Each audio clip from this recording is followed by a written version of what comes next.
Good morning, students. Today we are going to read the chapter of Economics Development Part 3. In our previous chapter, we read about how one person's development may be destruction for other. But now we are not talking only individual development, but we will talk about the development of the countries. How to compare different countries or states. The criterion we may use to compare depends on the purpose of comparison. That when we compare a person or a country with others, then we must see the purpose of comparison. If we use different criteria to choose a sports team, music team, a debate team, or team to organize a picnic, for each selection we will have to make different criteria. If you want to make a team of sports, criteria will be totally different. If we want to make a team of music, criteria will be totally different. Same, if we want to see the development or we want to compare the development of the countries, we will have to make a particular criteria for that. Usually we take one or more important characteristics of a person to compare them based on these. Normally, if we compare persons, we take one or more different characteristics. In the same way, when we are going to compare the countries, which things we will take as the important characteristics. For comparing countries, their income is considered to be one of the most important attributes.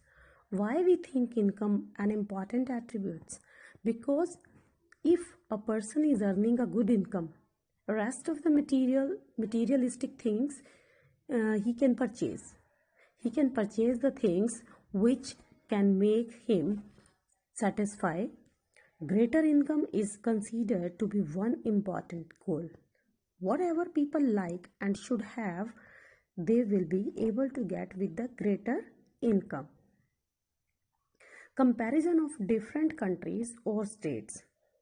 Comparison of countries are particular based on their income. That is the basic attribute of comparison, as we have discussed. Countries with higher income we think are the more developed countries, and countries those are less income with less income we think that these are less developing or developing countries. Here more income means more of things available. Less income means less things are available that human needs. For comparison between countries, total income is not such a useful measure. For example, we think that the people those are earning in a country, we take total income and divide by the total population, and then we get the average income or per capita income of a country. But this is not a real income of each person. For example, we can take if 100 rupees is the total income of a country and 10 people are the population. What would be the average income or per capita income? It would be 10 rupees. Means each person is earning 10 rupees. But this is not true. Some people they are earning 1 or 2 rupees, and some people they are earning 15 to 20 rupees. So it does not tell the real income. Since countries have different populations, comparing total income will not tell us what an average person is likely to earn.